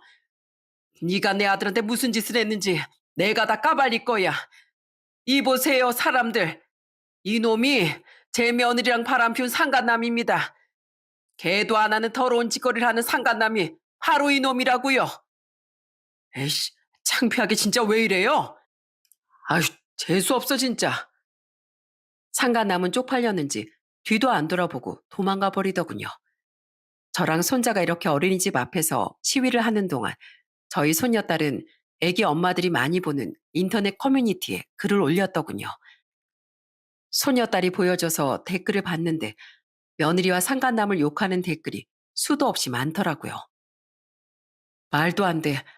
그 어린이집 원장이랑 건물주랑 바람을 피웠다고요? 어머 세상에. 나도 내년에 우리 딸 그 어린이집에 보내려고 했는데 절대 보내면 안 되겠네요. 그런 원장한테 우리 애들을 어떻게 맡겨요? 더러운 놈들. 불륜하는 놈들은 죄다 잡아다가 싹을 다 없애버려야 된다니까. 게다가 남편이 간경화로 죽어가고 있는데 바람을 피워? 악마도 저것보단 착하겠다.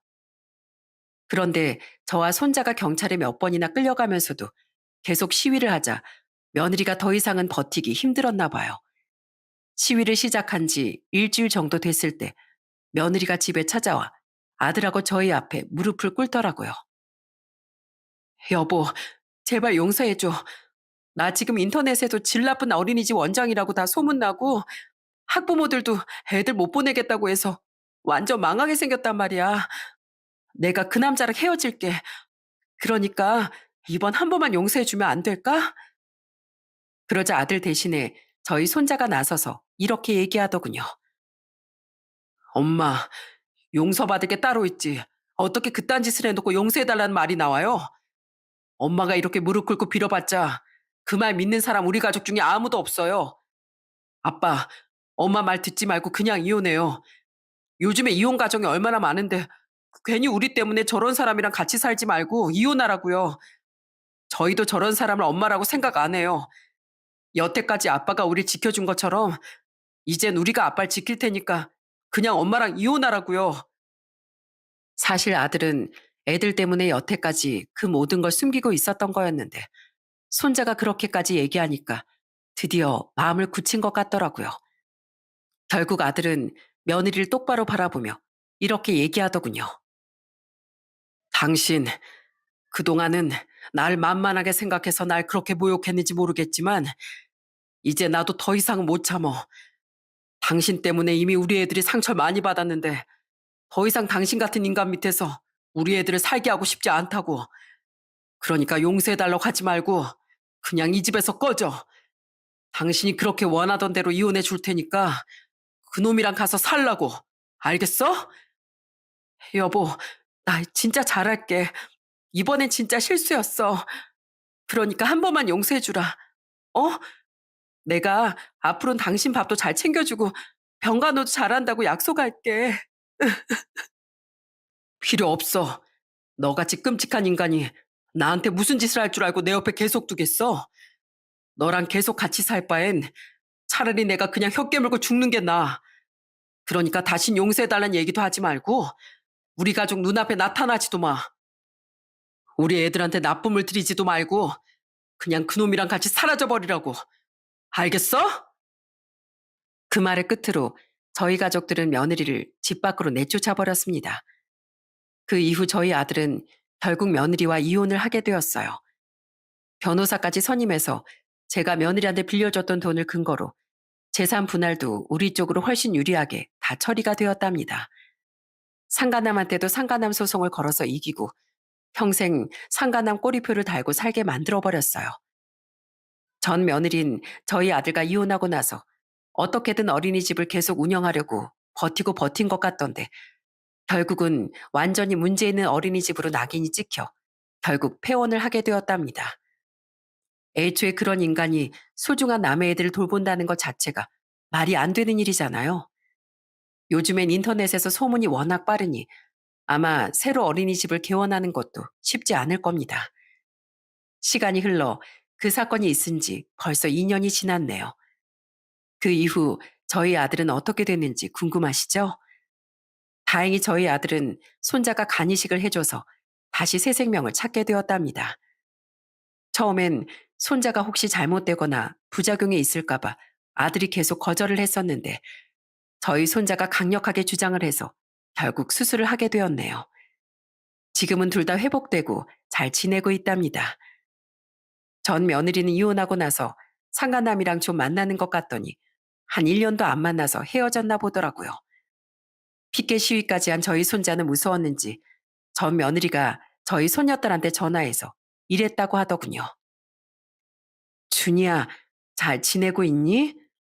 엄마가 보고 싶진 않어? 난 너희들이 너무 보고 싶어. 난 이제 혼자가 됐는데 너희들이 만나주지도 않으니까 엄마 혼자 너무 외롭구나. 내가 그러지 말았어야 했는데 한순간에 잘못된 선택을 하는 바람에 내 손으로 가정을 깨뜨려 버리고 말았어. 내가 지금 그때 일에 대해 얼마나 땅을 치고 후회하고 있는 줄 아니? 나 다시 너희한테 상처 주지 않을게. 그러니까 너라도 연말 받아주면 안 되겠니? 아니요, 싫어요. 우리한테 엄마라는 사람은 이미 죽었어요. 그러니까 앞으로는 연락하지 마세요. 이 전화도 내가 마지막으로 받아준 거예요. 그러니까 끊어요. 손녀딸은 이렇게 말하고선 아예 전 며느리의 전화번호를 차단해버렸다고 하더군요. 저희 손주들이 받았을 상처를 생각하면 가슴이 찢어지지만 그래도 이렇게나마 전 며느리의 실체를 알게 되어 가족의 연을 끊을 수 있었다는 점이 정말 다행이라는 생각이 들었습니다. 제가 며느리한테 빌려줬던 돈은 얼마 전에 저희 아들이 저한테 대신 돌려줬어요. 저랑 남편은 안 받으려고 했는데 그 돈이 어머니 아버지 노후 자금 아니었냐며 끝끝내 받으라고 하더군요. 모든 일이 잘 끝나고 이제는 밝게 웃는 아들의 모습을 보면서 제 마음이 정말 짠했답니다. 예전에 스쳐 지나가듯 봤던 명언 중에 이런 말이 있었어요. 진정한 사랑은 좋은 날엔 서로의 편이 되고 나쁜 날엔 더 가까워지는 것이다. 부부라는 건 기쁠 때만 함께하는 게 아니라 슬프고 안 좋은 일이 있을 때도 서로 힘이 되어줘야 하는 관계잖아요. 저희 아들이 간경화에 걸려 하루하루 생기를 잃어가고 있는데도 힘이 되어주긴커녕 뒤통수를 치고 배신한 전 며느리를 보니 아마 전 며느리가 저희 아들을 진정으로 사랑한 게 아니었다는 생각이 드네요. 그랬으니 죄책감도 없이 상간남을 집에까지 끌어들인 거였겠죠. 그런 인간이 벌을 받아 어린이집도 망하고 가족한테도 버림을 받았으니 정말 잘된 거라고 생각합니다. 여러분, 저는 앞으로 죽는 날까지 저희 자식들과 손주들을 위해 열심히 살다 가려고요. 여러분들도 가족을 위해 항상 힘내시기를 바랍니다. 그럼 제 이야기는 이쯤에서 마치도록 할게요. 끝까지 들어주셔서 감사합니다.